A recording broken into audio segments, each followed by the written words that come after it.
I'm super stoked to be in the top 4, to be honest with you. Now I just want to win it.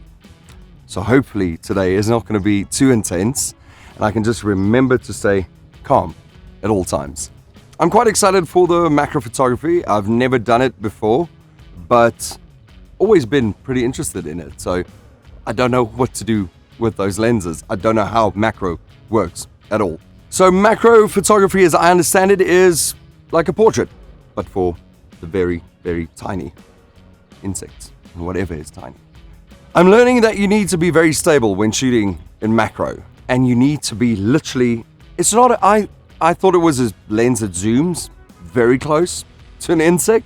No, you still have to get almost on top of an insect to get that super, super tight shot. So I've got Mornay. He seems like he's got a great plan. I'm literally just running after Mornay. I'm leaving it in his hands. Follow the leader. Spiders, I think spiders are going to photograph pretty well, especially with a macro, and they still, so you don't have to up your shutter speed that much, and I think you can get very close and personal with these guys. I don't like spiders at all, but I don't like doing flips in airplanes or being tied to the back of a bucky. But you got to do what you got to do for the perfect shot. We are struggling very bad. We see cobwebs everywhere, but we can't seem to find any spiders, small or big, at all. So as me and Mornay are looking for spiders, a little grasshopper catches Mornay's eyes. But when I say tiny, I mean minute. Not the grasshoppers we used to, those big green ones. It's this small little brown one. So I think I'm going to try and capture this one. To be honest with you, this grasshopper is a proper model. He's just chilling on a piece of grass, not moving. He's actually playing along quite nicely. But it's getting your lens to focus on that small object. Because, yeah, you see it with your eyes, but as soon as you pick up the camera, you got to try and focus and see where this bug is.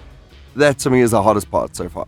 So far, I don't know if the shots are supposed to look like that, because I've got the head very sharp, and it starts, fading, getting a little bit softer on the body. But then a piece of grass is sharp as well. His one leg is sharp, but the back is soft. But it's happening with all the photos I'm taking of this grasshopper, so I don't know if it's supposed to be like that. I'll find out from Andrew. So Mornay, he found a bit of cobwebs inside of the tree, and now we're trying to dig for spiders, but yet again, nothing. Man, I am in my element in the bush. Whenever I can be in the bush, I just love being there. So I don't mind getting down and dirty, climbing into the trees, running through the grass, getting thorns all over me. Honestly, I don't mind. All for the perfect picture. I don't know if I got the shot. I got a couple of shots, but I don't know if the head can be sharp and the body blurry, or does everything need to be sharp? I don't know.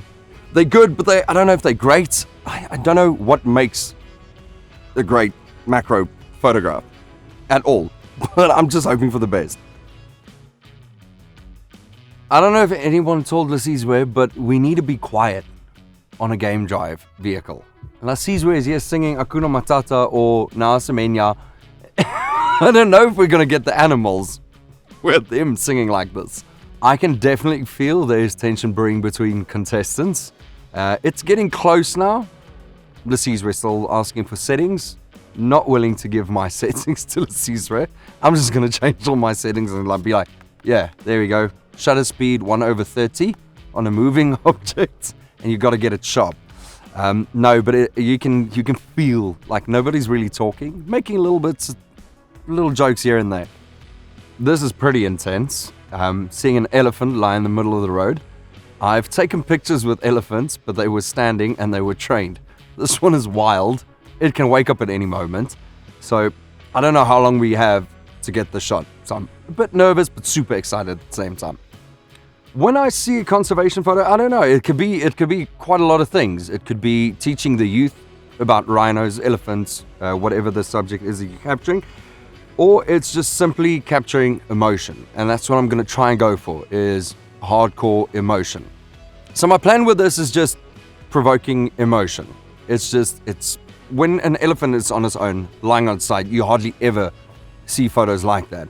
Or same with a rhino. You usually see them in their pride, strong. So maybe, hopefully, this will open up a couple of people's eyes.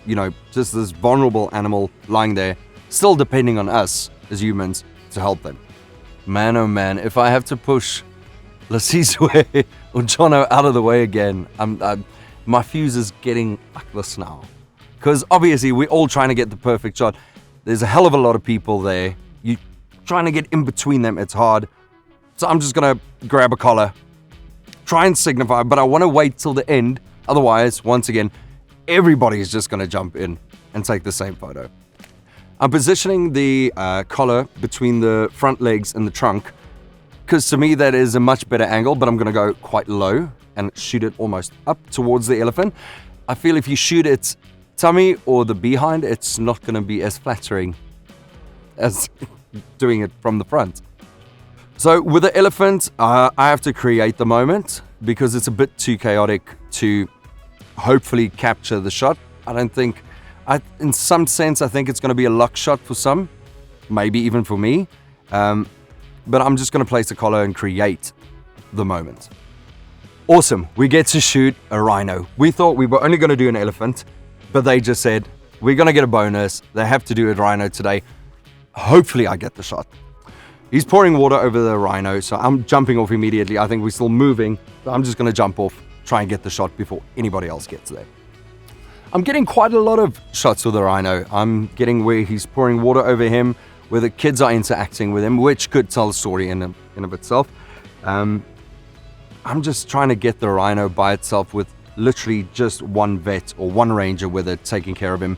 But we've got the gas in his ears, blood coming from his ears, so I think that could tell a very, very strong story.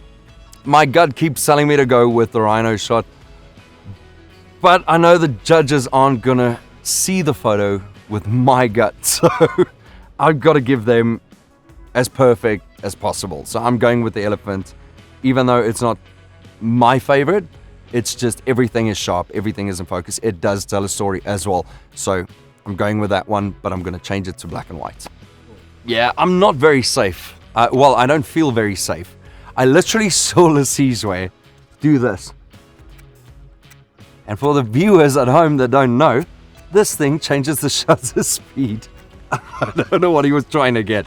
But as we all know, Lesizwe, he probably got freaking perfect shot doing that. And that was the one thing that went through my head. Looking at him doing that, I was like, yeah, he's probably getting the perfect shot right there.